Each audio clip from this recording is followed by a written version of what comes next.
Good morning, good afternoon, good evening, good whatever time of day it is. Thank you for tuning in to Conversations with Dr. Don. This show is produced and broadcast from the Portland, Oregon area. For your first-time viewers, Conversations with Dr. Don is an ongoing series of one-hour standalone talk shows where I interview interesting people like most of you out there about who they are as unique, one-of-a-kind individuals and about whatever it is we've decided to talk about. And I find that I need to breathe in this long-winded opening. So I like to take a breath. I hope you like that. Okay. And the show this evening is going to be Why Two Chinas Today? Why Two Chinas Today? And my guest this evening is Lloyd Meyer. And we've been talking about this show before we started the cameras rolling.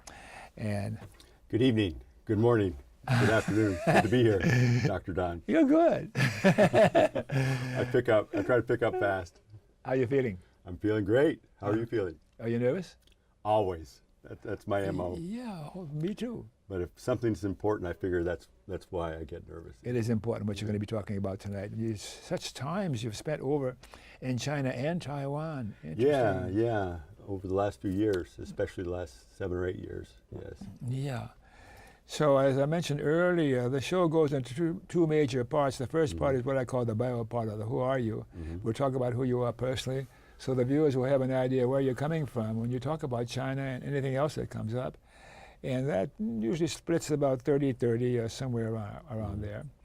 So, well, you know, there's a saying that I like. They say, you might as well be yourself. You're going to ask me about who I am, but someone says that you might as well be yourself because everybody else is taken. Maybe you told me that once before. I don't know, Doc. But I'm going to try to be myself. I'll claim it anyhow. I'll attribute it to you as well. Yeah. If I were to ask your best friend, who is Lloyd? Be your best friend. Lloyd is who or what? If I'm Lloyd's best friend, what would I say? Yeah. Is that what you're asking? Yeah, pretend you're Lloyd's best friend. So I had the great opportunity to be on your program once before, so I remember this question from before, and my wife was here that day. I thought you were familiar. Yeah. And so I would say that my best friend, I said then, and I'll say now that my best friend is my lovely wife, Marie. And I think she would say that I'm gregarious, friendly to a fault, generous. Those are the good traits. There are several bad traits that she could enunciate too, but I'm going to let those go. We should be here to have her give her own view. Yeah. So. And when and where were you born? Actually, right here in Portland, Oregon, I was born. A native. Yeah, so I'm 63. So, yeah, so I was born here in Portland, grew up in Tigard. My parents lived there for years and years, and went to the schools in Tigard, and went to college at University of Oregon down in Eugene, and I've lived in different places over the years, but this is where I call home. So I've been in Beaverton for almost 20 years now. So living here in How Beaverton, long Oregon. ago were you on the show? Do you remember? It was back in October. We were talking about the sanctuary movement, which I was highly involved with, and still am involved with through my local church here in Beaverton. Yeah. So well, we should talk about that too. That's important. Maybe another day, but we're still trying to carry the flag of sanctuary. Oh, that's wonderful. We're providing sanctuary for those people that desperately need it. So, without being too revealing, maybe you have ICE observers now and again. I don't know on your YouTube videos. So. Shh, they're recording us. It's all recorded. Yeah. So why were you born? Why was I born? You shouted the question back at me. I asked you first. Okay. Why was I born? Well, you know, I had no say in the matter. Okay. I don't think I had much say in the matter, but I'm glad I was born. And I think, that's a great question, Dr. Don, actually. See, as you think about it now, do you have a reason since you've well, I think life, while it's trite to say, I think life is a journey, and each day in life is for growth, and life is for relationship, and all three of those things, learning through time, being friends, and having good family, and making a difference. I think maybe making a difference is how I would answer your question. I like that one, making a difference. Yeah. I've not heard that one quite like that before. Yeah. So anything significant about your racial, national, or cultural heritage worth telling the viewers about? My own personal genotype, so to speak, huh? That's another way of looking at it. Well, you know, I'm part of the white Anglo-Saxon majority, so that I forgive you for that. that puts me in somewhat of a privileged position. Okay. But yeah, so Anything out of the ordinary, or are you something other than white bread? And if you're just white bread, well, you that's know, good. I would say that I have roots going back in Oregon quite a few decades, quite a few centuries, in fact. My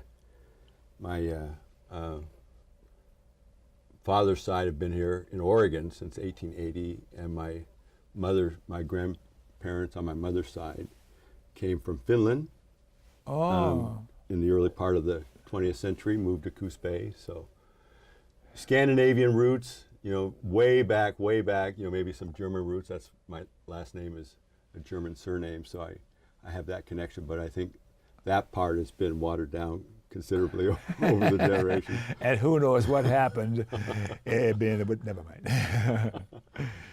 Yeah. Do you have a religious preference nowadays? Yeah, I practice religion as much as I can. Yeah.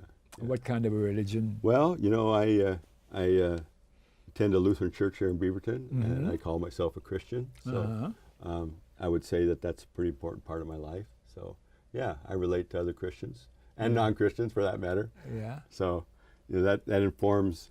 That kind of goes to your first question about why was I born. So Yeah. I think God has a say in the matter. Has an opinion on that.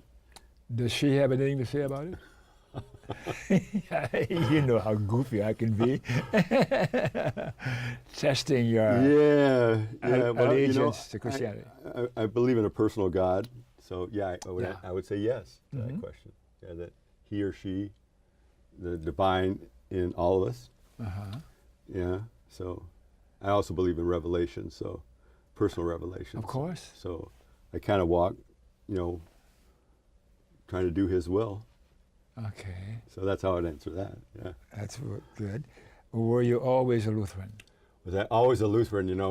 I get it from my Scandinavian maternal grandparents. So yeah, pretty much. Yeah, I grew up in a Lutheran church in Tigard, and I've been a part of Lutheran churches for lots of years. So yeah, that's kind of what I identify as. Yeah. Are you fairly active in the church? Well, yeah, I try to be. I like the idea of community, so even though I belong to a small church per se, forming relationships with people there and, coming into contact with people and being able to share both joys and misfortunes and to have support groups, have a support group like that, that's what's meaningful to me in terms of that.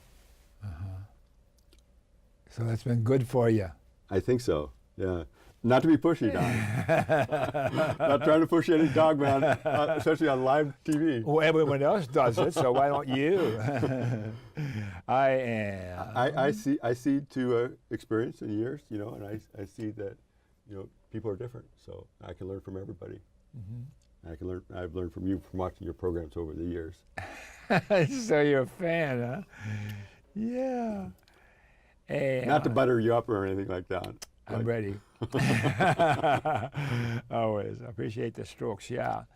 And your formal education, you mentioned a few things about it, where you went to school. Yeah. So, yeah, college was, growing up in the 60s, I guess, to a, revolutionary times. Not a wealthy family by any means, blue collar family, farming stock, so it was drilled into me, that education was important, and also that college was important. My parents didn't go to college, but they wanted their kids to go, and they provided the love, and they said, you go out and get summer jobs and scholarships to help pay for your college education. So that's kind of what I did. So yeah, so I'm very, very proud of the fact that even though it's been 45 years that I graduated with a Bachelor's of Science degree in history from the University of Oregon. So you've been a history buff. A history buff. Yeah, I wouldn't say I would be a history expert. You know, those are really the professors and the people that hold doctorate degrees. But I am fascinated by history. Honestly, I am. So I do a lot of reading, enjoy reading historical stuff. So yeah.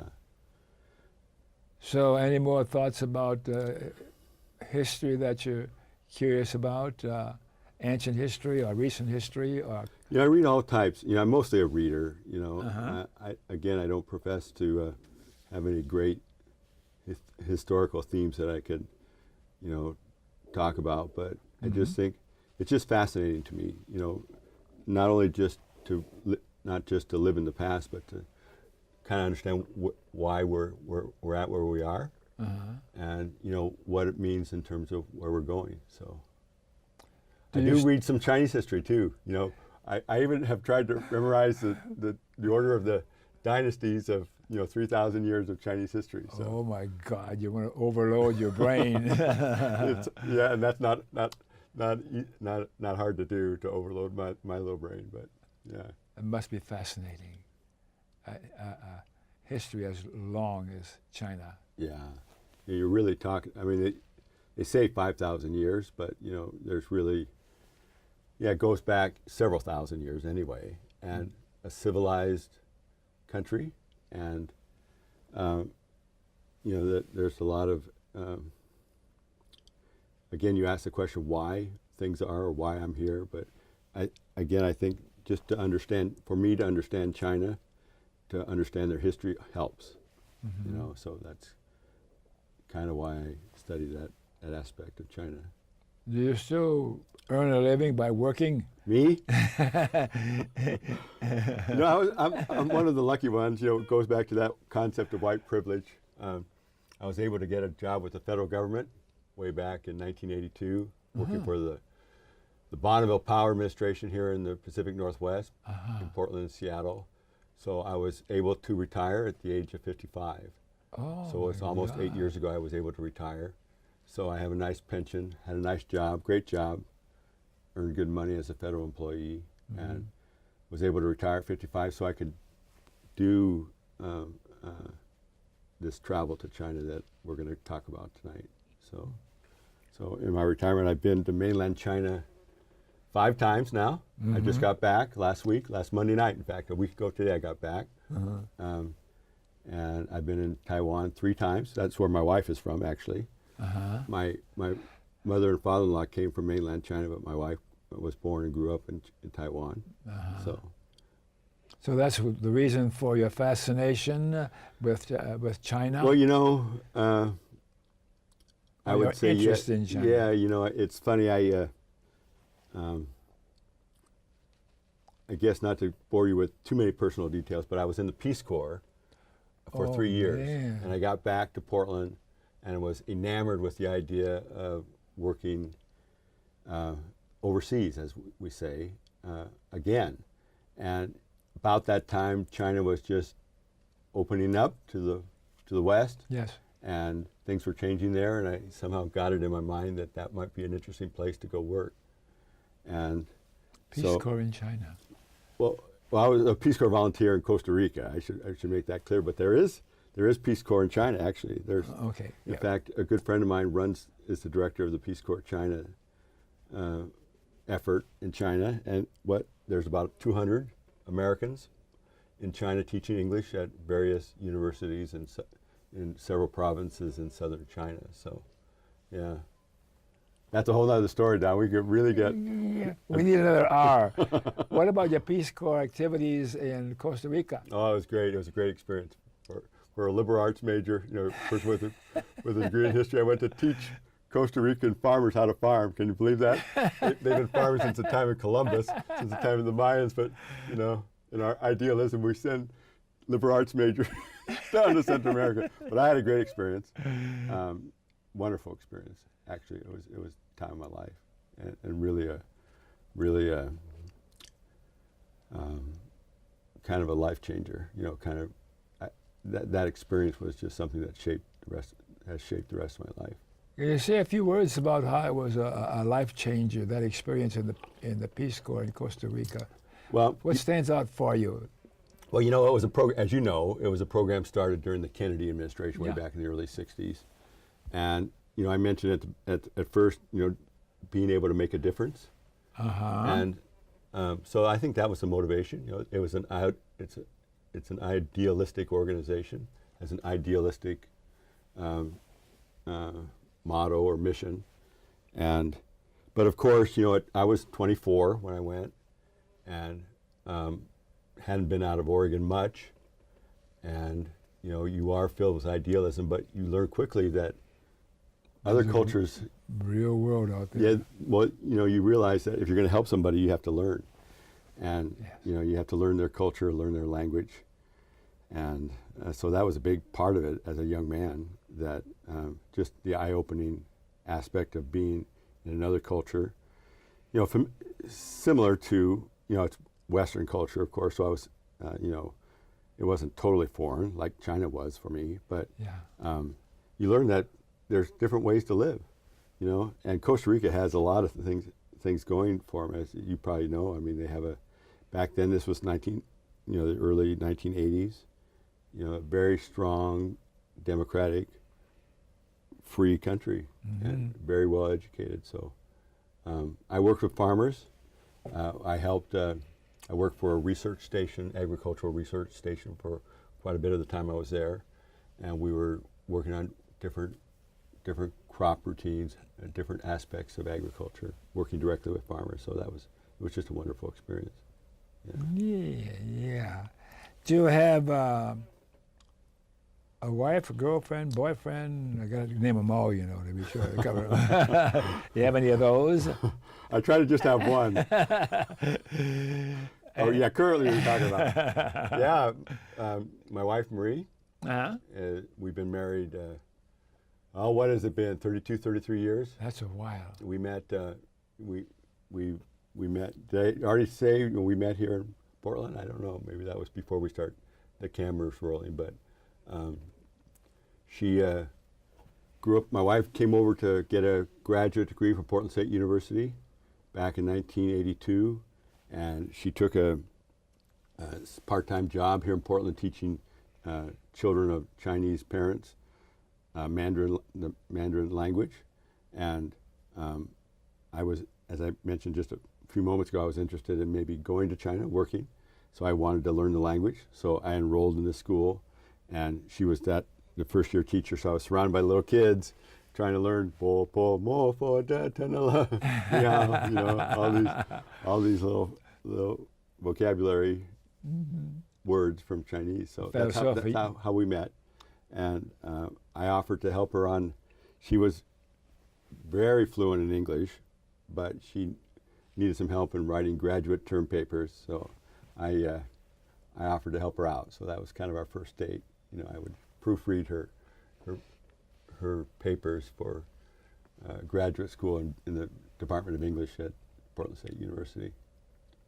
How'd you decide that you were in love with her? How did I decide that? Pure emotion. Yeah. Yeah. Do you have children? We have three children. Yeah, they're all doing very well, and one's in California, one's in Iowa right now, one's in the state of Washington, up in Seattle. So we're very proud of our kids. They're all doing well. Yeah. So. Grandkids? No grandkids. Uh-huh. Yeah, no grandkids. So far, you know. So in the future, maybe? We hope, sure. Your political persuasion, left, right, center, or what? Would you do that? Would you consider how you are overall? Politics kind of bore me. Okay. I don't know. You don't want to answer that? You don't have to. There's so much strife in politics, especially these days. So Yes. I just try to maintain a low profile. I'm left. Progressive populist. There you go. And some people feel good about it, and others just don't want to discuss it. That's okay. Yeah. Any other questions I ask you, you don't have to answer that either. Oh no, we can and talk that's about okay. it. You know, we're going to talk about I want politics. to talk about. You want to talk about. Good. Yeah, well, I appreciate that. Yeah. You know, mostly what I do with I do believe that politics is the art of the possible, and that means that the whole purpose of politics, in my view, is for people that are living together figure out ways to live together well, and it's again, I like that definition of politics, the art of the possible, because if all it is it's trying to get what you want and trying to deny the other side what they want, that's more of a war than politics. If you look at it, for me, if I look at it that way simply, it takes away the interesting aspect of it for me, because its emotion is involved in the art of the possible, and then what is possible. That invites me to look deeper and deeper into what it's about, because what am I about in my way of relating to the world and our humanity and living things, the art of the possible, and embrace things that are possible, that are enabling and loving and kind, hence one of my favorite signs, So, and I will never stop fighting and arguing my leftist leanings or political interests, because I believe in those things that are possible, that are going to be loving. I'm repeating myself. I like to do that sometimes. No, I'm listening to what you have to say. No, I probably am fibbing a little bit. I pay attention to politics religiously. I thought you were lie, fibbing. Yeah, of course. Okay, we don't want to dwell on it. National politics, international politics, and so yeah, they're important. I mean, but it can drag you down. I just don't like the aspect I don't like is that this smearing of your opponent. It's just. And if nobody's interested in politics, then we're subject to be overridden and controlled by the very few who are that interested in politics, to take advantage of people who have no interest in politics. Yeah. We're obliged to do what's required, what's possible, and what's loving. Yeah, I do believe that we need to be involved. And since we're talking about China tonight, and United States politics, it's interesting in that, I am glad that I live in a two-party system. I am glad that I live in a democracy where you can speak your mind and I can speak mine, and we can work to carry out what we think is right for society, for ourselves, for society, for our family, for future generations. China's a little bit different. It's an authoritarian, one-party state. I mean, they have been very successful. The economics over the last 30 years, they've accomplished great things. But I've been to China, as I say, 5 times over the last 7 or 8 years, and I actually taught English at a university for a year. That was 2 years ago, back in 2016. And my wife told me not to talk too much about politics before I come on to the show. She told me that. But for the people, especially the young people, they don't have much say in the government. And so whenever you suggest doing things, whether cleaning up the air or doing this or that, it's, you have to wait for the government to kind of lead the way. And so it's a different system. I mean, and they work it to perfection. So, and the results are pretty stupendous in terms of the economic growth in China over the last 30, 35 years. It's incredible, absolutely incredible. So you can't say that a one-party state can't, provide the material needs of a population of a country of a population of what is now 1.4 billion people. They figured things out, and so it's always interesting to me to compare their political system with ours. And for the young people, I think they just recognize that's a different level, a different sphere, and for them, they try to find their own ways of living without getting too you lose sight of what's truly important. Lose sight of loving and being kind to each other, and never getting too heavy duty for me too. Let's move on. I'm fine. Let's go where the conversation takes us. All right. before can I interject a little? I brought you a gift, Dr. Don. What? I just came back from China. I was there as a chaperone for 10 Portland area high school students. That my wife teaches Chinese here in the city of Portland, and every other year she takes a group of high school students to China. So I got to go as a chaperone, and so I brought back several items. And I know you have a large family, and probably some women in your family. I bought this in Shanghai, and I wanted to give that to you as a gift from China. Isn't that beautiful? It. Oh, yeah. Silk scarf. Yeah, you can keep it, use it for what you want, or give it to your wife or your family. For her, oh my goodness, she will love it. Isn't it beautiful? I don't know how it comes across on the set on the screen, but Yes. this is really a beautiful silk scarf. So. Oh my gosh. Bought that in Shanghai. Yeah. Oh, she'll have to meet you, I'm sure. Yeah. Well, thank you so much. There you go. Yeah. And may I kind of, you have excited me about these topics, and so I will talk about politics of China a little bit, or should we wait to the second half of the show for that? The second half of the show. Okay. Yeah, excellent. Again, I get excited. I'm relying on you to know when to Yeah. calm down. I've been doing this a long time. And Yeah. We'll keep it. Yeah. Yeah, and you're doing fine, just doing fine. Oh, one more question. Any persons from the past or alive today that you particularly admire or admired or looked up to? Any names come to mind from your memory, personal, political, or whatever? I like to get that question into my guests. It gives me some flavor of where they're coming from. Yeah. People they look up to or admire.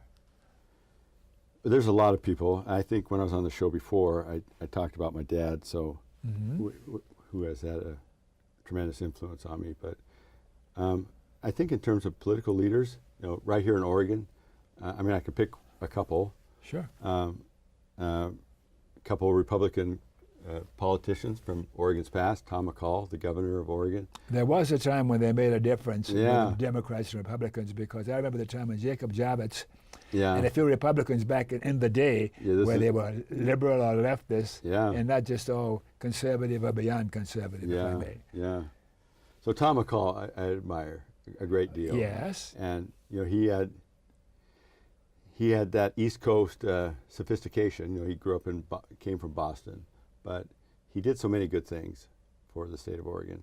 Preserving the beaches for the public, Oh, yeah. and establishing the bottle bill, getting people aware of the fact that we need to do things deliberately, conscientiously, and politically to keep our environment pristine. Those are just two things that Tom McCall is known for. Okay. And he was a great governor. And How about Wayne Morse?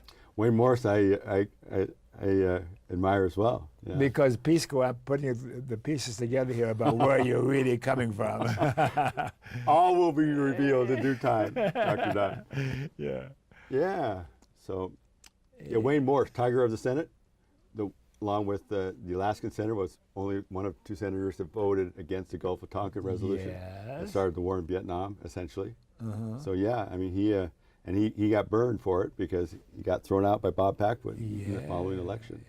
So, but yeah, a man of principle apparently, and Yes. he was able. He disagreed vehemently with going to war in Vietnam, and so he spoke out, and he was alone in that. We need more people that are people of principle.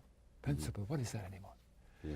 So anyhow, if they're going to yell at me unless we take a break, and so we get warmed up for when we talk about China and the Okay. other questions that you Okay. presented to me. Okay, shall we take a break, Mr. E? I'll do it.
Okay, we're back. Thanks for staying tuned. And for your viewers who missed the opening of the show, Conversations with Dr. Don is an ongoing series of one-hour standalone talk shows where I interview interesting people like most of you out there about who they are as unique, one-of-a-kind individuals and about whatever it is we've decided to talk about tonight. Now we'll be talking about China and why two Chinas today. And let's start with that question. Why are there two Chinas today?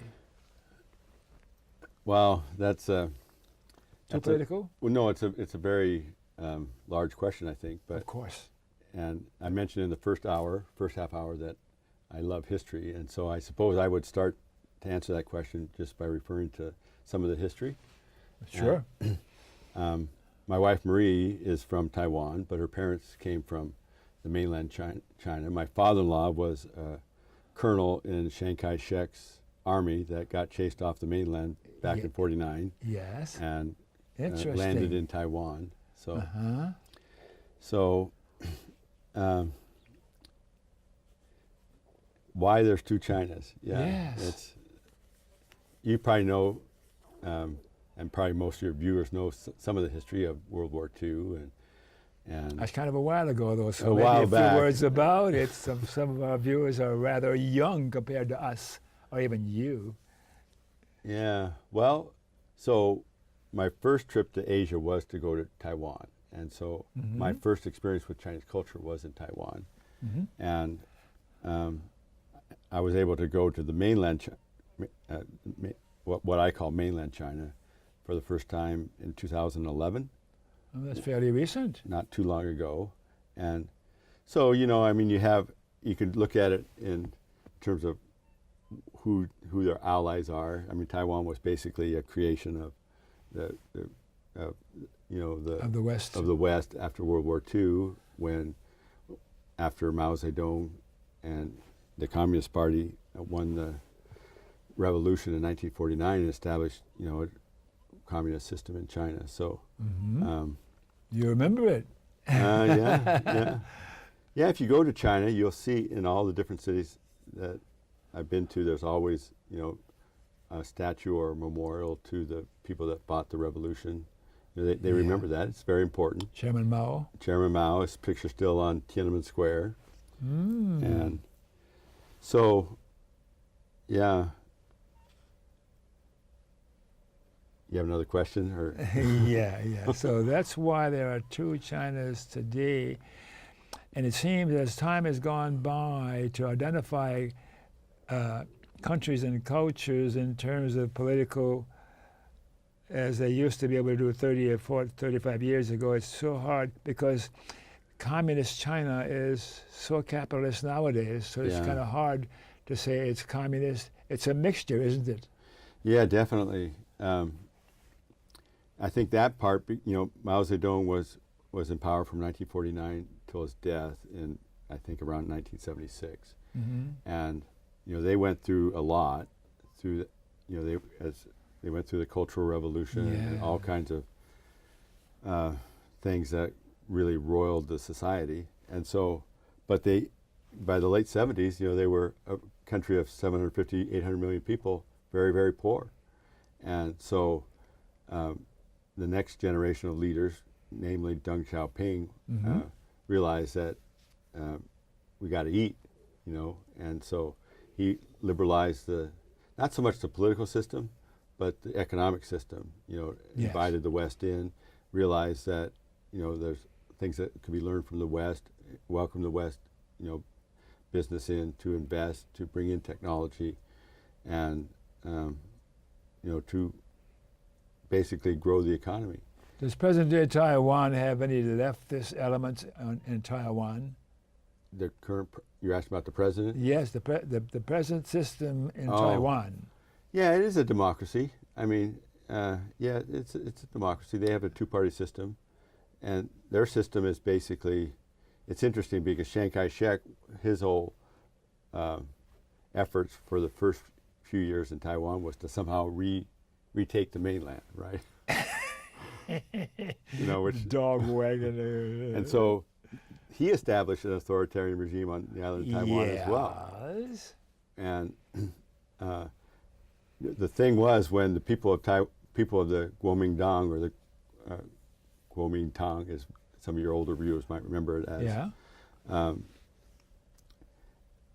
they came to Taiwan. There were already people there. Yes. Yeah. Mm-hmm. And so they, so over the years, I think about in the late 1970s is when, after so many years of suppression, that the Taiwanese people that were there before became political and formed a political party. Yeah. And they actually did establish a democracy where they have political parties, and one side, I kind of forget who's in power now, but it goes back and forth between the two different parties. It's an open election, and so, and a strong economy still after all these years. So I think about what happened in Vietnam and what happened and still is happening in the process in Korea. Yeah. And where it seems like the U.S. was interested in staking out areas of an existing country to establish an alternative to the existing system in that country. And I'm wondering if you think there'll be a time, I know the answer, in my lifetime, our lifetime, when there will be a reunification of Taiwan and mainland China. Well, it's an interesting question. You know, when the first trip I took to China, mainland China, was back in 2011 to study the Mandarin, the Chinese language. So I was enrolled in a Chinese university, and they have a map of all the provinces of China, and Taiwan's always included. So for the mainland, especially for the, you know, they still think of Taiwan as part of the mainland.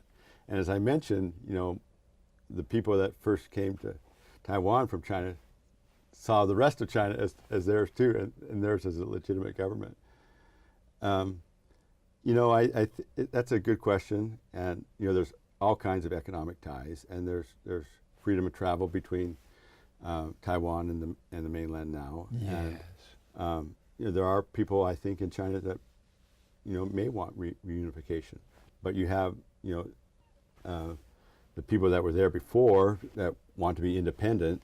So that's kind of the extremes. You have reunification and total independence, and so, you know, our president Jimmy Carter somehow split the difference. You know, recognized mainland China, brought them into the United Nations, but somehow, you know, left Taiwan with some protections. There's a political necessity. Yeah. So will we ever square away the ongoing police action in Korea? Will Korea be independent of one country again? That I don't know.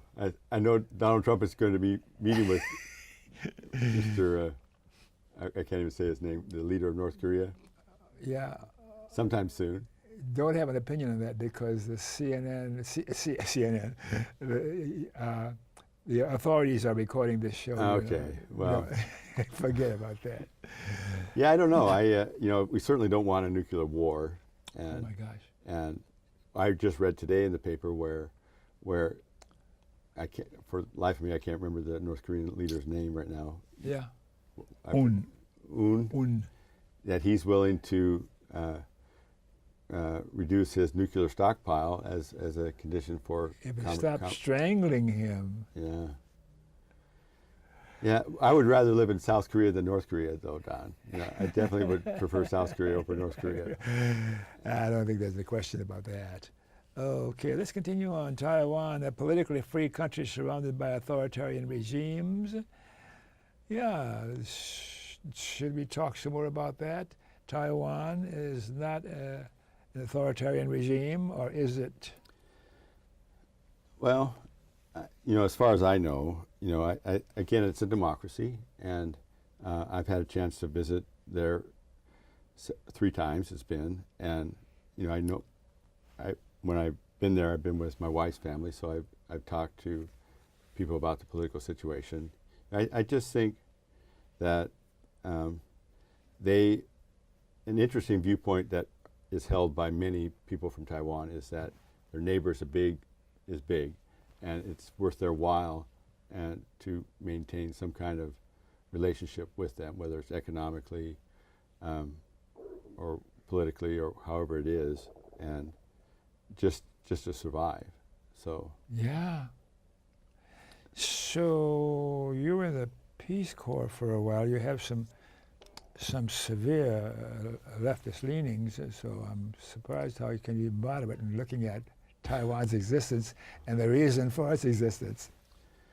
yeah, I And your wife's political orientation too. yeah. So my wife, was left, right. I don't know, Don. I Let's leave that then, because Yeah, we let's- don't want to offend your wife either. Mainland China, living and traveling around and studying and teaching.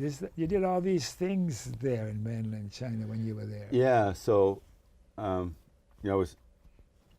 retired at the age of 55 with the idea of actually working in China. The first trip I took was to the city of Suzhou to study Chinese language at a university there, and I had a great experience, but I was only there for 3 months. And then I've had a couple opportunities to go back with high school students as a chaperone. The big trip that I took to China, though, was back in 2016 when I had the opportunity to teach English at a college university in the city of Nanjing. And I had a great experience. I worked with, I taught a full load of English classes that had between 30 and 40 students, and enjoyed it immensely, teaching. To be able to spend some time in China with the young people of China. I had a great experience.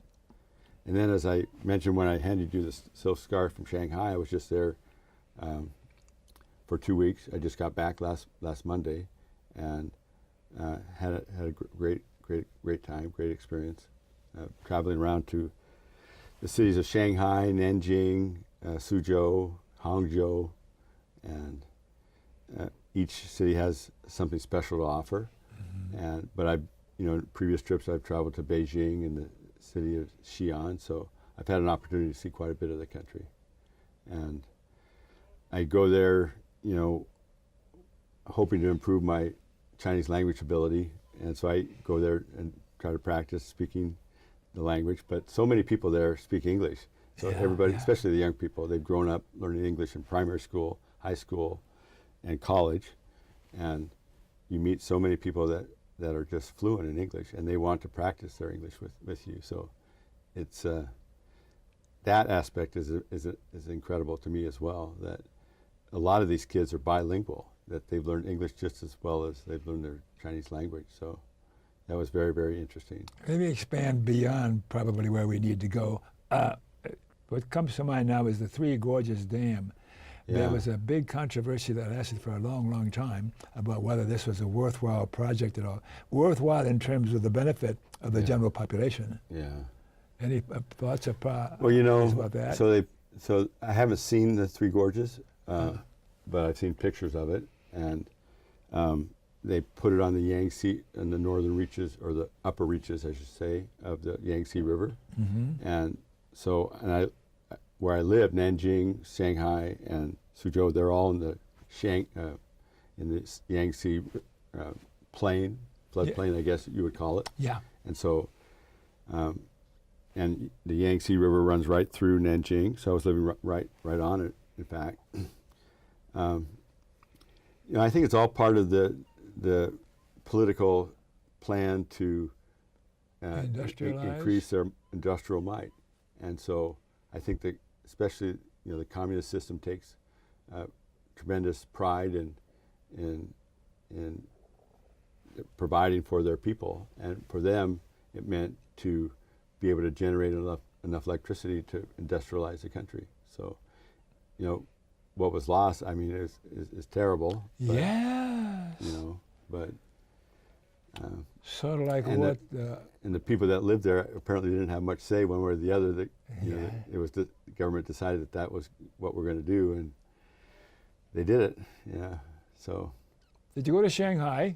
I was in Shanghai. There's another incredible city. 25 million people.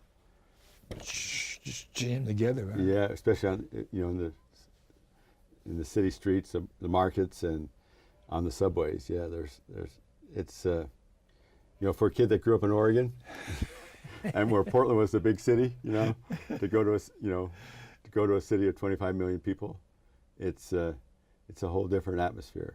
And that part fascinates me too, that how so many people can live together in such a small space and make it work. And just in terms of transportation, just in terms of, feeding such a large population, and just being able to function as a civilized society. And that number of people together in this small area. Yeah. The political situation in China, as far as I understand it, you mentioned that to some degree, the political situation in China. And I think we've covered that, haven't we? A little bit. I wanted to bring in something that I brought, but from this angle, it looks a little like Obama. if I hold it up to the camera, will they see it? Sure they will. Should I point it this direction? Yeah. You asked about reunification. Yeah. Now, and I mentioned that I have studied history quite a bit. Sure. So this is a book about someone called Sun Yat-sen. Oh, yes. And he was the one that back in 1910, through his revolution, overthrew one of the last dynasty, the Qing dynasty as it's called, and worked to establish a republic based on democratic principles.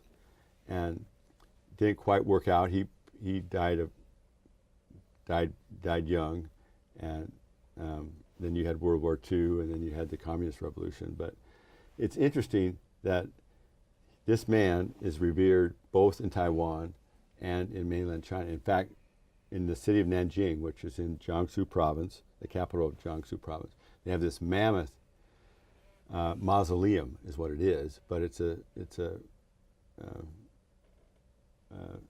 more than a statue, but it's this gigantic edifice that attracts thousands of people on a daily basis, and he's kind of like the Abraham Lincoln of China.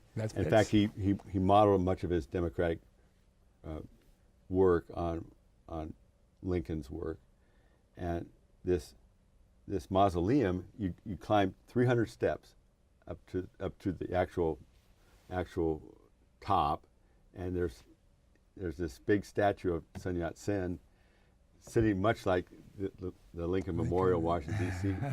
He believed that, and I actually use this as a textbook in my classes in mainland China, and he believed right on the wall of this monument is the Chinese characters that translated in English say, "The world belongs to the people," and that was so much of what the Chinese people were striving for when they had been controlled by the European powers of Germany, Britain, United States. They wanted to be free of that because they were being exploited. And so his philosophy was that, this country belongs to us. And he believed in democracy. He tried to implement it. He wasn't successful particularly, but he was one person that, again, is admired both by the people on the mainland and in Taiwan. Are the population of mainland China practicing many religions, or is it more? Yeah, I think so. You got 1.4 billion people that live there. Officially the country is atheist. Yeah. And if you want to get ahead, politically especially, you need to join the party. And the party's one of their doctrines is that there is no God but the state. Yeah. And but the people themselves, there's Buddhism is practiced. I've been to several Buddhist temples over the years when I've been there, and there's a small Christian population in China, and there's a very large Muslim population in China too, especially in the West. So the communist system basically says that the state is the all-powerful, but they do allow the practice of religions as long as it doesn't interfere. Now, this is where I really go off the political plank, but as long as they don't interfere with the state operations, they give them pretty much a free hand. I've noticed. In case we live for a long, long time, perhaps we should look back at this point in time and see what we will see compared to what it will be, say 100 years from now in China. In those terms, because religion is so terribly important for groups of humans to survive and have enough in common to form a coherent organization or leadership function, generally speaking. Mm-hmm. Yeah. Let's see what else we have. Portland's Chinese sister. Oh, and how far have you come in learning Mandarin? 我会说中文一点，但是我要练习中文，所以好的。And that's pretty bad grammar, Chinese, but I said that I've been... You're asking me how to change my windshield wipers in Mandarin? Yeah, you have a spot on your shoulder that you need to brush off. Yeah. It's an interesting language to try to learn. You know, some people have the gift for languages. I've met a lot of Americans over the years that have learned Chinese. I was in the occupation in Yokohama at the end of World War II, and I learned spoken Japanese, but interestingly enough, a lot of the dependents there for the officers who were learning Japanese in the class I was in, and a lot of them were from the South. And Japanese is a sharp guttural language and short syllables. And you imagine somebody from Texas is talking and drawing it all out. We used to have a big laugh about it all the time. Japanese would be just as hard to learn as Chinese, I would think. You know, just because you have a whole different character system, and it's a different culture. It's not Western culture, so it's not like learning Spanish or French. So whatever you learn, more power to you. I think I learned earlier on the important phrases and words to use as an occupation soldier, and they have to do with girls and drinks and those kinds of things, and we won't go any further with that. Okay, I won't pry. Right, Portland's Chinese sister city of Suzhou. Suzhou. Yeah. Suzhou. Yeah. So for your viewers that live here in Portland, they're probably familiar with the Classical Garden down on 4th and Davis. Oh yeah. In downtown Portland. Oh yeah. That's so charming. That's an example of one of the benefits that we've had from the sister city relationship. This relationship was started 30 years ago by then Mayor Vera Katz here in the city of Portland. Great leader, great politician, great mayor of the city of Portland. And this was a time when, as I mentioned earlier, that China was opening up their economic system to the West. And so this sister city relationship was started. And I think it was 15, 16, 17 years ago that a group of artisans from this city came to Portland and stayed about a year and built this classical garden. And all the materials, all the rocks, all the tiles and all the buildings were brought from China. And they spent a year building that. And that's an example of one of the byproducts of this relationship. You go to Suzhou. Suzhou was considered in ancient China one of the paradise of China. And they still have hundreds, if at least scores, of these classical gardens, much bigger than the one here in Portland, and just absolutely beautiful. You know, flowers, rockery, water, a place where people can go and really find peace. They're really beautiful places. Finding peace. There's something that happened to me when I went and lingered longer. My wife went ahead. I said, I got to stay here, right here. But something happened to my feelings, broadest possible description of what happened to me. I wanted to stay there. I just wanted to there's something in the air, for want of a better way of characterizing it, like I've never experienced quite a place before. But when I was in Yokohama, I was in my late teens, just a wild kid, and too busy looking for the nearest beer hall or something, you know. But I was in a place where I just wanted, it's hard to describe the feeling that I experienced being there. And you experienced more of that in other locations you were in China, in the gardens? Yeah, you know, it's because the city is, I mean, the country is so popular, so many people, and the cities are so crowded that, like we here in Oregon, we go to the beach for the weekend, or we go to Mount Hood. I mean, going to one of these classical gardens is a place where people go on the weekends and to relax, and whether it's to find peace or relax or enjoy their free time. And if we don't stop talking now, they're going to yell at me from Oh, the control room. We're So let's stop for Okay. now. And this, you look at the camera and tell the viewers anything you want to tell them in the next minute or so Okay. about what we talked about, anything else. Look at the camera and talk to them. Okay. Well, thank you for tuning in. I appreciate the opportunity to be here with Dr. Don. He's such an engaging moderator and talk show host. Forgive me for Thank my truly spoken. Forgive me for my